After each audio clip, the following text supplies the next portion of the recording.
আসসালামু আলাইকুম, সবাইকে স্বাগত জানিয়ে শুরু করছি আমার আজকের রেসিপি। আমি আজকে আপনাদের সাথে শেয়ার করব মাত্র 10 মিনিটে খুব সহজেই বনরুটি তৈরির সহজ রেসিপি। নিশ্চয়ই দেখে বুঝতে পারছেন কতটা সফট হয়েছে এই রুটিগুলো। আশা করি আপনাদের কাছে রেসিপিটি অবশ্যই ভালো লাগবে। চলুন দেখে নেই এই বনরুটি তৈরি করতে কী কী লাগছে পুরো প্রস্তুত প্রণালী। প্রথমে আমি এখানে একটা মিক্সিং বলে 1 কাপ লিকুইড দুধ নিয়ে নিচ্ছি, আর দুধটা কিন্তু অবশ্যই কুসুম গরম দুধ হতে হবে। আঙ্গুল ডুবানো যায় এরকম কুসুম গরম। তারপর এখানে 1 চা চামচ ইস্ট দিয়ে দিলাম, 1 টেবিল চামচ চিনি দিয়ে দিলাম, পরিমাণ মতো লবণ দিয়ে দিলাম। এখন এই সবগুলো উপকরণ একটা চামচের সাহায্যে মিশিয়ে ঢাকনা দিয়ে ঢেকে রেখে দিব 10 মিনিটের জন্য। 10 মিনিটে ইস্টটা অ্যাক্টিভ হয়ে যাবে, তাই 10 মিনিটের জন্য ঢাকনা দিয়ে ঢেকে রেখে দিচ্ছি। 10 মিনিট পর আমি এখানে 2 কাপ ময়দা দিয়ে দিচ্ছি। আপনারা চাইলে আটা দিয়েও করতে পারেন, তবে আটা দিয়ে করলে কিন্তু রুটিগুলো এত সফট হবে না, তাই চেষ্টা করবেন ময়দা দিয়ে করার। 2 কাপ ময়দা দেওয়ার পর এখন একটা চামচের সাহায্যে আমি ভালো করে মিশিয়ে নিচ্ছি। তারপর হাত দিয়ে ডোটা তৈরি করে নিব। আর যদি ডোটা করার সময় দেখেন অনেক বেশি নরম হয়ে গিয়েছে, তাহলে আরও কিছু ময়দা অ্যাড করে দিবেন। তো এইভাবে কিছুক্ষণ মতে নেওয়ার পর ডোটা কিন্তু এরকম সফট হবে। আমি এখানে প্রায় হাফ টেবিল চামচ তেল দিয়ে তারপর ডোটাকে আরও কিছুক্ষণ মতে নিচ্ছি।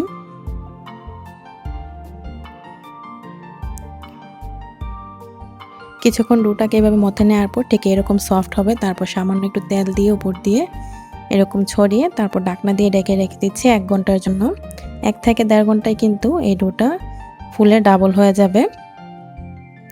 প্রায় 1 থেকে 1.5 ঘন্টা পর এই যে দেখুন ডোটা কিন্তু একদম ফুলে ডাবল হয়ে গিয়েছে। আর কোনো ঠান্ডা স্থানে কিন্তু এই ডোটা রাখবেন না, রান্নাঘরের যে কোনো স্থানে রাখবেন, তাহলে কিন্তু এটা 1-1.5 ঘন্টায় অ্যাক্টিভ হয়ে যাবে ডোটা। তারপর আমি ডোটাকে প্রায় 2 থেকে 3 মিনিট মথে নিয়ে এই ডোটা থেকে এরকম কিছুটা ডো নিয়ে তারপর রুটিগুলো বানিয়ে নিচ্ছি। আপনারা আপনাদের পছন্দ মতো যে কোনো ধরনের শেপ দিয়ে রুটিগুলো বানাতে পারেন।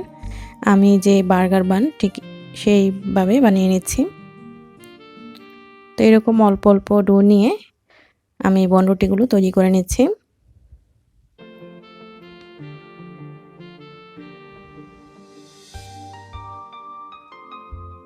খুব সহজ, কিন্তু আসলে এটা বলে বোঝানো যাবে না, আপনি দেখেই বুঝে নেবেন। এভাবে আমি এখানে 5টি বন রুটি তৈরি করে নিচ্ছি। আমি যে ফ্রাই প্যানে করব সেই ফ্রাই প্যানে 5টি দেওয়া যাবে, আর পরবর্তীতে আরও 5টি আমি তৈরি করে নিব। মোট 10টি হবে এই 2 কাপ ময়দায়। তারপর আমি যে ফ্রাই প্যানে বেক করব সেই ফ্রাই প্যানে কিছুটা তেল ব্রাশ করে নিচ্ছি। আমি এখানে নর্মাল সয়াবিন তেল ব্রাশ করে নিয়েছি। তারপর ব্রাশ করা হয়ে গেলে আমি যে বনরুটিগুলো বানিয়ে রেখেছিলাম সবগুলো একটা থেকে আরেকটা মানে দূরত্ব বজায় রেখে তারপর এই বনরুটিগুলো রেখে দিলাম ফ্রাই প্যানে। তারপর ঢাকনা দিয়ে ঢেকে রেখে দিচ্ছি 10 মিনিটের জন্য। আমি ঢাকনার ছিদ্রটা বন্ধ করে দিচ্ছি একটা লবঙ্গ দিয়ে। প্রায় 10 মিনিট পর রুটিগুলো মানে এই ডোটা কিন্তু একটু ফুলে যাবে। তারপর উপরটা যেন ড্রাই না হয়ে যায়, তার জন্য আমি কিছুটা দুধ ব্রাশ করে দিচ্ছি, লিকুইড দুধ। আপনারা চাইলে কিন্তু ডিমের কুসুমটাও ব্রাশ করে দিতে পারেন, তবে আমি যেহেতু আজকে রুটিটাতে কোনো ধরনের ডিম ব্যবহার করছি না, তাই আর ডিমের কুসুমটা দিচ্ছি না।